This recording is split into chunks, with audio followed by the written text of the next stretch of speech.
সেন কি পারবে? একটা বাজারে একটা গুজব আমরা শুনছি যে সঞ্জয় সেনকে হয়তো ইস্টবেঙ্গলের টিডি হিসেবে অ্যাপয়েন্ট করা হবে। তো সঞ্জয় সেন যদি হয়, সেন কি পারবে? তো সেদিন একটা ছোট্ট একটা আলোচনা করব। তার আগে একটা মজার একটা অডিও আমি শোনাই। একটা পরিচিত একটা ইস্টবেঙ্গল ফ্যান সে পাঠালো আমাকে হোয়াটসঅ্যাপে। সঞ্জয় সেন পারবে এটা ঠিক হতে, মালটা তো শালা মাথা চোদা, এটাই তো হচ্ছে ব্যাপার।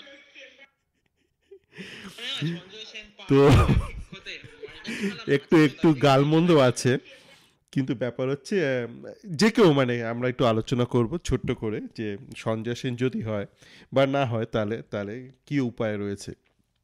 আমি এর আগে গতকাল একটা অডিও দিয়েছিলাম যে ইস্টবেঙ্গলের কোচ হিসেবে যদি আপনাকে কাউকে আনতে হয় তো কীরকম কোচ আনা দরকার, সে কোচ বলুন টেকনিক্যাল ডিরেক্টর কীরকম হওয়া দরকার, আমি কিছু পয়েন্ট বলে দিয়েছিলাম।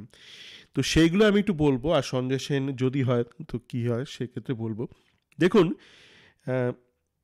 সঞ্জয় সেন হোক বা যে কেউ হোক, আপনার যেটা লাগবে সেটা কিছু বেসিক পয়েন্ট লাগবে। প্রথমত ব্যাপারটা খুব সহজ করে দিই। জীবনটাকে না অনেকে যারা খুব কমপ্লিকেটেড ভাবেন তারা জীবনটা নিয়ে ঘেটে যান। আমি খুব সহজ করে বলছি, আপনাকে যদি একটা আইএসএল জিততে হয়, আইএসএল যদি আপনাকে জিততে হয় মানে একটা লিগ, একটা টুর্নামেন্ট, তাহলে আপনাকে কী দরকার? আপনাকে ভালো খেলতে হবে। আপনি যদি ভালো খেলেন এবং যদি বাকিদের থেকেও ভালো খেলেন তাহলে পসিবিলিটি বা প্রবাবিলিটি হচ্ছে আপনি টপ 1-2-র মধ্যে হবেন বা আপনি জিততে পারেন। তো বেসিক্যালি আপনাকে ভালো খেলতে হবে। এবার ভালো খেলতে গেলে কী করতে হয়? আপনাকে ভালো ফুটবলার নিতে হবে এবং ভালো কোচ নিতে হবে। তো ভালো ফুটবলার বেশিরভাগ ক্ষেত্রে এই বছর আমরা দেখেছি নিতুরা বেশ ভালো কিছু ফুটবলার নিয়েছে যারা সুপ্রতিষ্ঠিত, যেমন আনোয়ারকে নিয়েছে, জিকসনকে নিয়েছে। কিছু কিছু ভুল অবশ্যই করেছে। ডেভিড, যেটা আমি আগেই বলেছিলাম, যখন ডেভিডকে নিয়ে লোকে লাফালাফি করছিল তখন আমি একাধিক টুইটে বলেছিলাম, চ্যাট ফোরামে, পরবর্তীকালে অডিওতেও বলেছি, যেখানে একটা অডিও আমি গতকাল কয়েকদিন আগে কাট করে শেয়ার করেছিলাম। ওটা ভুল হয়েছিল, ডেভিডকে যারা নাম্বার 9 ভেবেছিল, এরকম মানে ক্লেটনকে রেখে দেওয়াটা বিশাল ভুল। আমি তো গত বছর যখন গত বছর না এই বছরই যখন এই নববর্ষ হলো পয়লা বৈশাখ, তখন আমি কলকাতাতে গিয়েছিলাম। তো তখন কিন্তু আমি ওই বার পুজোর সময় ওই মাঠে ছিলাম, তো তখন একটা ভিডিওর মতন তুলেছিলাম। তো সেখানেও আমি এই ক্লেটনকে নিয়ে বলেছিলাম, ক্লেটনকে নিয়ে প্রথম থেকেই বলে আসছি, যখন লোকে লাফালাফি করছিল একদম প্রথম সিজন থেকেই বলছি, যখন এই স্টিফেনের আমলে ছিল। তো বলতে বলতে আমি ক্লান্ত। তো এরকম ফুটবলের ক্ষেত্রে বেশ কিছু ভুলভ্রান্তি করেছে নিতুরা, কিছু ভালো কাজ করেছে, কিছু উল্টোপাল্টা কাজ করেছে, এবং উল্টোপাল্টা কাজের ক্ষেত্রে এরা এখন কোয়াদ্রাতকে দোষ দিচ্ছে। কিন্তু আমি একটা অডিও করেছিলাম যেটা রেসি বলেছিলাম, একটা রেসি একটা কনসেপ্ট আছে যেটা কর্পোরেট ইন্ডাস্ট্রিতে খুবই প্রচলিত এবং বেসিক্যালি ওটা অ্যাপ্লিকেবল, মানে জীবনের প্রতিটা ক্ষেত্রে অ্যাপ্লিকেবল। রেসি হচ্ছে একটা abbreviation, R for responsibility, A for accountability, C for consultation, I for information. মানে এই ক্ষেত্রে যে কোনো ক্ষেত্রে দেখুন, কোয়াদ্রাতকে তো নিতুরা অ্যাপয়েন্ট করেছে, এমন তো নয় যে কোয়াদ্রাত নিতুদের অ্যাপয়েন্ট করেছে। তো কোয়াদ্রাতের বস হচ্ছে নিতুরা, নিতু এবং ইমামির লোকজন। সুতরাং at the end of the day কোয়াদ্রাত কী ডিসিশন নিল সেটা কিন্তু নিতুদের অ্যাকসেপ্টেন্স ছাড়া ব্যাপারটা হতে পারে না। কোয়াদ্রাত যদি এখনও যদি আপনি নিতুরা বলেন, আমি দেখছি অনেক ঘোর নিতু প্রেমী লোকরা বলছে কোয়াদ্রাতের জন্যই ক্লেটনকে রাখা হয়েছে। তো কোয়াদ্রাত তো আর ক্লেটনকে পেমেন্ট দেবে না, পেমেন্ট দেবে নিতু এবং ইমামিরা। সুতরাং ফাইনাল অ্যাপ্রুভাল কিন্তু এদের তরফ থেকে এসছে। তো আপনার সাবঅর্ডিনেট, আপনার অর্গানাইজেশনে আপনার সাবঅর্ডিনেট কেউ যদি আপনার বিরুদ্ধে কোনো একটা কাজ করে, আপনি চান না সেটা করে, তো সেক্ষেত্রে অর্গানাইজেশনে কোনো ডেকোরাম নেই বা ডিসিপ্লিন নেই বলাই যেতে পারে। সুতরাং এইটা আমরা মেনে নেব যে নিতুরা কিন্তু মেনে নিয়েছিল এই ক্লেটনকে রেখে দেওয়া, ডেভিডকে সই করানো। এখন কোয়াদ্রাতকে দোষ দিলে হবে না যে কোয়াদ্রাত চেয়েছে, কোয়াদ্রাত তুমি না চাইলে কী করে ব্যাপারটা হলো। দুপক্ষকেই তো চাইতে হবে না। আপনি যে কোনো, আপনি যদি কোনো একটা সংস্থায় চাকরি করেন, ধরুন আপনি চাইছেন, আপনার বস চাইছে না, তো ব্যাপারটা তো এগোয় না সাধারণত। মানে সবসময় বস ফাইনালি অ্যাপ্রুভ করতে হয়। সুতরাং এখন ওই বোকা বোকা কথা বললে হবে না যে কোয়াদ্রাতের জন্য এই করেছে সেই করেছে। যেমন এখন যে ফিটনেস ট্রেনারকে শুনছি আমরা এরা তাড়াবে, ফিটনেস ট্রেনারকে প্রথম দিনই যখন থোবনাটা দেখেছিলাম, মুখ না মানে থোবনা, থোবনা মানে আমি কী বলি, মানে মুখের সাথে তার চোখ মুখ, তার মানে মুখের অবয়ব বা মুখের বাচনভঙ্গি বা মুখের একটা এক্সপ্রেশন, ফেশিয়াল এক্সপ্রেশন দেখে আমার মালটাকে কেন একটা মনে হয়েছিল একটা পাগলা চো কেমন মনে হয়েছিল একে। তো এখন লোকে দেখি আজকে হঠাৎ করে বিভিন্ন কাগজে লেখা দেখলাম যে বলছে এর সিভিতে রেস স্পোর্টস বলেছে, এর সিভিতেই তো দেখা যাচ্ছে কোনো কাজকর্ম করেনি। এখন দেখুন কোয়াদ্রা তো নিজেও কোনো কাজ করেনি। আমরা অনেক সময় কি বলি যে যখন কোচ যায় বা কোচ আসে তার সাথে সাথে একটা কোচিং টিম চলে যায় বা একটা সাপোর্ট টিম চলে আসে।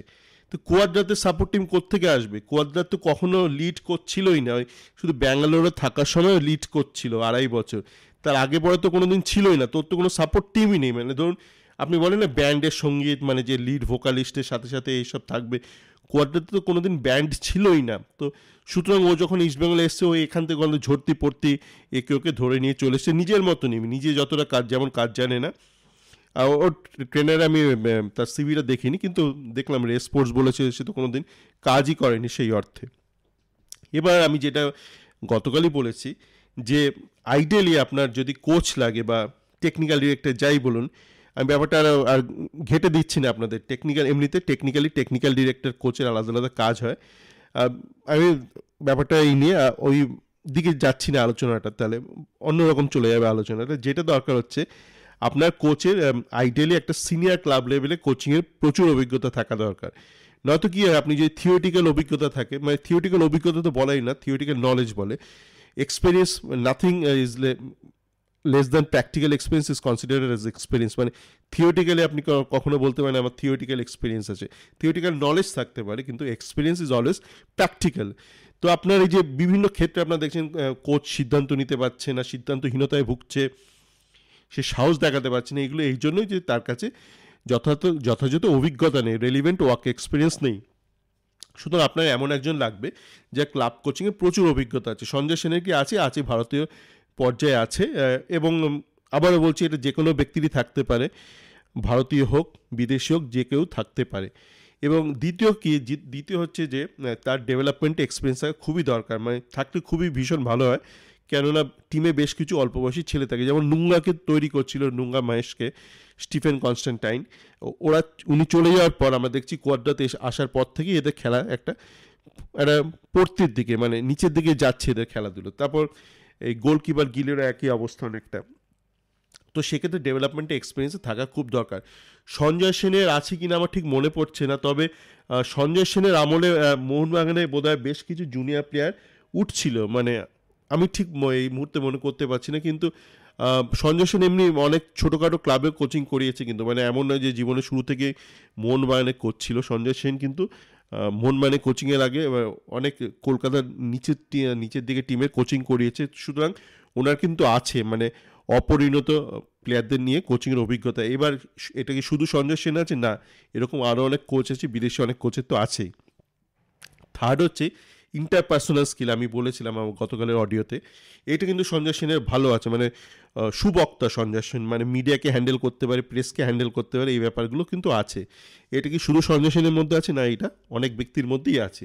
এবার এই মার্কেটে আবার অনেকে বিনো করছে না, বিনোকে নিয়ে আপনি আনলে কিন্তু বিনো পুরো মানে কোয়াদ্রাত যেমন আপনাকে হেজিয়ে দিয়েছে, ও একদম গেজিয়ে দিয়ে চলে যাবে। মানে এখন কোয়াদ্রাত আপনার টিমকে বা ইস্টবেঙ্গলকে হয়তো সেকেন্ড লাস্ট শেষ করাবে, বিনো টাইপ কাউকে আনলে সে লাস্ট করে দিয়ে চলে যাবে। মানে লাস্টের দিনে ম্যাচে দেখবেন সমস্ত কেরালার ঝর্তিপত্তি সমস্ত প্লেয়ার খেলছে এবং ইস্টবেঙ্গল মানে 4-5 গোলে হারছে এবং আইএসএলে লাস্ট হয়ে শেষ হচ্ছে।